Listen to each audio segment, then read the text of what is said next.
Continuation chart pattern signals a trend continuation in price action.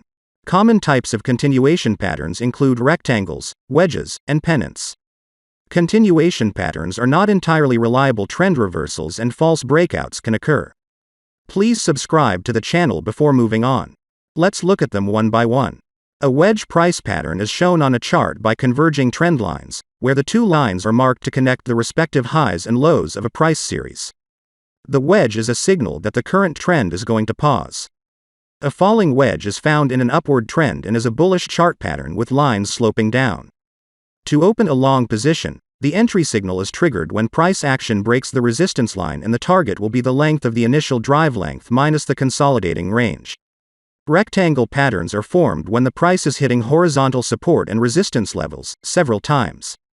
The price is therefore constricted, bouncing between the horizontal levels and creating the shape of a rectangle. The price will eventually break out and the trend will follow that direction, either an upward or downward movement. To open a long position, the entry signal is similar to a falling wedge when resistance is broken out with the take profit target set to the length of the range. Pennant patterns form the shape of a flag or triangle on the chart and occur when price movements are becoming tighter and tighter between the support and resistance levels as time moves on.